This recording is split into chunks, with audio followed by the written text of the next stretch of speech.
نہ اس دھرتی پیدا کیتا ہے نہ جان نہ سارا ورگا، اور نہ کوئی ہوسی نہ کوئی ہویا انہاں چاراں یاراں ورگا، اور تیرے غلاموں کا نقش قدم ہے راہ خدا۔ اعلیٰ حضرت فرماتے ہیں حضور کے غلاموں کا نقش قدم جہاں ان کے پاؤں لگے نا،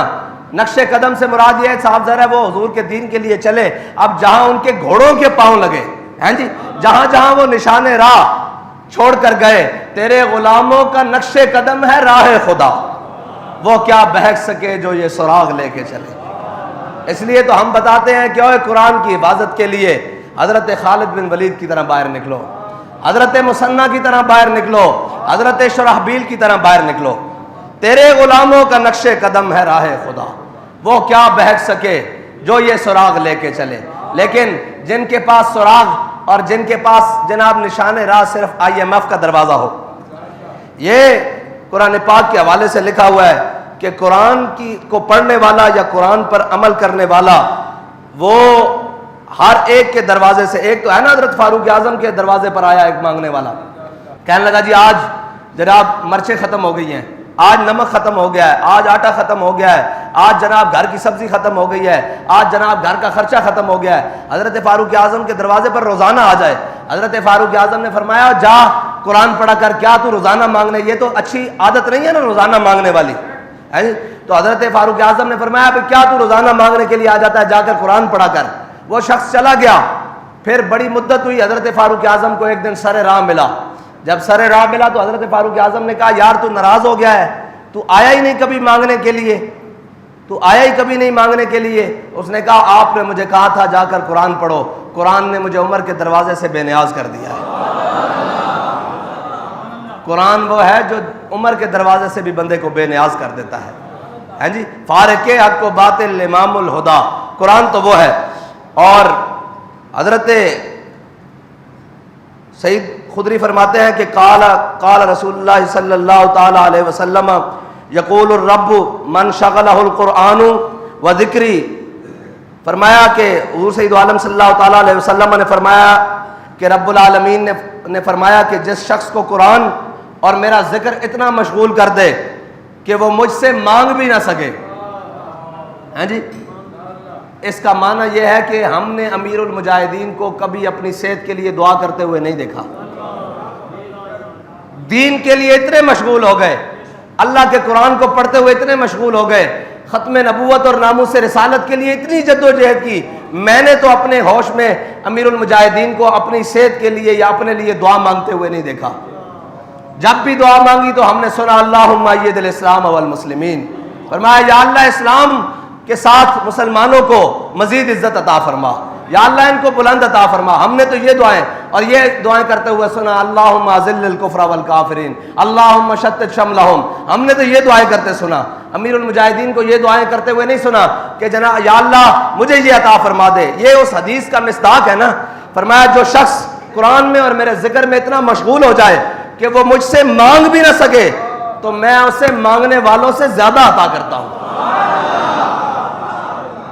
میرے آقا مولا صلی اللہ تعالیٰ علیہ وسلم نے فرمایا کہ اللہ تعالیٰ فرماتا ہے تمام کلاموں پر قرآن کو ایسے فضیلت حاصل ہے جیسے مجھے رب کو اپنی مخلوق پر فضیلت حاصل ہے، مجھے رب کو اپنی مخلوق پر فضیلت ہے۔ کیا مخلوق اور کیا خالق کا، کیا خالق اور مخلوق کا کیا جناب نسبت ہو سکتی ہے، کیا برابری ہو سکتی ہے؟ فرمایا قرآن کو تمام کلاموں پر ایسے فضیلت حاصل ہے جیسے مجھ اللہ کو، مجھ رب کو تمام مخلوق پر فضیلت حاصل ہے، یہ ہے قرآن۔ اور فرمایا میرا ذکر اور میرا قرآن پڑھنے والا، اس سے مراد یہی ہے نا میرا قرآن پر عمل کرنے والا، میرے قرآن کے دستور کو چلانے والا اور میرے قرآن کے مطابق زندگی گزارنے والا ہیں جی، وہ اگر مجھ سے نہ بھی مانگے تو میں اسے اتنا دیتا ہوں کہ وہ راضی ہو جاتا ہے جی۔ اور جو غیروں کے در پر قرآن کو چھوڑ کر جائے، اس کے اصول کو چھوڑ کر جائے، اس کے جناب قوانین کو چھوڑ کر جو غیروں کے در پر جائے وہ رج سکتا ہے؟ وہ تو کبھی انتظار میں رہے گا کہ 2 ارب ڈالر سعودیہ نے دیے ہیں، اب جناب یہ ختم ہوں گے تو اگلے کس سے مانگوں گا؟ جو کچھ مانگنا ہے اکبر خدا سے مانگ، یہ وہ در ہے جہاں ذلت نہیں سوال کے بعد۔ اور اس کا مطلب خدا کا در حضور کا در ہی ہے نا، جو وہاں سے ہو یہیں آ کے ہو، جو یہاں نہیں تو وہاں نہیں۔ بخدا خدا کا یہی ہے در، ہاں جی، بخدا خدا کا یہی ہے در، نہیں اور کوئی مفر مکر، جو وہاں سے ہو یہیں آ کے ہو، جو یہاں نہیں ہاں وہاں نہیں۔ یہ اس کا مطلب یہی ہے کہ حضور کے در پر آنا پڑے گا نا، اور قرآن پڑھنا پڑے گا، اور قرآن پر عمل کرنا پڑے گا۔ اور قرآن وہ ہے، وہ معزز سے زمانے میں مسلمان ہو کر، قرآن وہ ہے جسے صحابہ نے پڑھا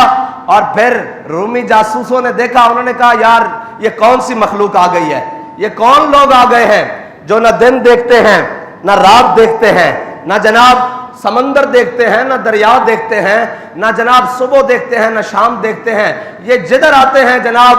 گھما کے رکھ دیتے ہیں، جناب لشکروں کے لشکر اڑا کے رکھ دیتے ہیں، اور جناب یہ وہ لوگ ہیں جن کے اٹھے ہوئے قدم کبھی دفاع کے لیے بھی واپس نہیں جاتے، یہ کون سی مخلوق آ گئی ہے؟ انہوں نے کہا بھئی اپنے جاسوس بھیجو اور دیکھو کہ یہ کیا کرتے ہیں، یہ کون سی ایکسرسائز کرتے ہیں، یہ کون سی خوراکیں کھاتے ہیں، یہ کون سی ٹریننگ لیتے ہیں، یہ جناب کون سی مشترکہ فوجی مشقیں کرتے ہیں جن کی وجہ سے جناب ان کو شکست ہی نہیں دی جا رہی۔ تو رومی جاسوس آیا اور وہ کچھ دن صحابہ کے لشکر میں بیس بدل کے رہا، اور بیس بدل کر جب رہا تو واپس گیا نا، تو جا کر اپنے جناب جرنیلوں سے کہنے لگا، اپنے بادشاہوں سے کہنے لگا، اپنے قیصر روم سے کہنے لگا، اور جناب اپنے ہرکل سے اور سب سے کہنے لگا، اس نے کہا عمر حبان باللیل و فرسان بالنہار، انہوں نے کہا رات کو جب وہ آپ اللہ کے حضور کھڑے ہوتے ہیں نا اور قرآن کی تلاوت کرتے ہیں، سجود اور جناب رکوع کرتے ہیں، وہ کیا کہتے ہیں، نہ قیام نہ قعود نہ رکوع نہ سجود، بردر یار گزارے نماز عجبے، ہاں جی، کہتے ہیں جب جناب اللہ کے ہاں کھڑے ہوتے ہیں نا نماز پڑھنے کے لیے، اور جناب جب قرآن کی تلاوت رات کو کرتے ہیں، اور جناب جب سوچ سے قرآن پڑھتے ہیں، تو لگتا ایسے ہے کہ انہیں دنیا و مافیا کی کوئی خبر ہی نہیں، ان کا دنیا سے کوئی تعلق ہی نہیں، ان کا دنیا داری میں کوئی رہنا ہے ہی نہیں، یہ تو کوئی اور راہب ہیں جن کا کوئی دنیا داری سے تعلق نہیں، یہ کٹ کر اپنی زندگی جی رہے ہیں۔ کہتا ہے رات کا منظر یہ ہوتا ہے، ساری رات کھڑے ہو کر اللہ کے حضور قرآن پڑھتے ہیں، نمازیں پڑھتے ہیں، تلاوتیں کرتے ہیں، ذکر اذکار کرتے ہیں، وَفُرْسَانٌ بِالنَّهَارِ، اس نے کہا جب صبح گھوڑوں کی پشت پر بیٹھتے ہیں نا تو ان کو دیکھ کر ایسے لگتا ہے کہ ان کی پشتوں پر درخت اگائے ہیں، ان کی پشتوں پر ایسے دلیری سے سینے چوڑے کر کے بیٹھتے ہیں، اور ایسے دلیری سے سامنے والے کو یہ محسوس ہوتا ہے کہ ان سے بڑا کوئی شاہ سواری موجود نہیں۔ یہ ہے مسلمانوں کی تاریخ، اور مسلمان کبھی بھی اسباب سے نہیں، مسلمان کبھی بھی اسباب سے نہیں، مسلمان ہمیشہ مسبب کے فضل سے چلتے ہیں، اور مسبب قرآن پر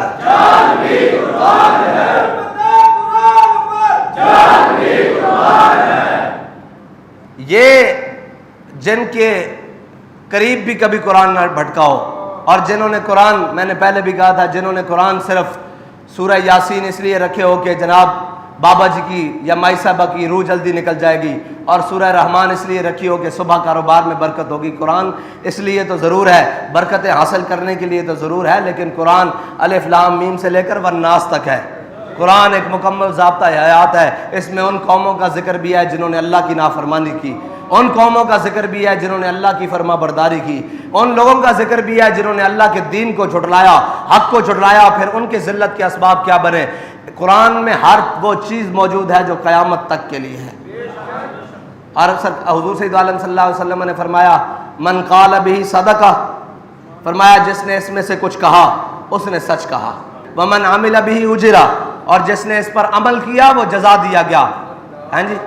اور ومن دعا الیہ ہدی الی صراط مستقیم، اور میرے آقا و مولا صلی اللہ علیہ وسلم نے فرمایا جس نے اس میں سے، یعنی اس کو پڑھ کر، اس کو جان کر، جس نے اس کی طرف بھلائی کی دعوت دی اس نے ہمیشہ سچے رستے کی طرف دعوت دی۔ اللہ تعالیٰ مجھے اور آپ کو، ہماری نسلوں کو قرآن کا عامل بنائے، قرآن کا محافظ بنائے، قرآن کا حافظ بنائے۔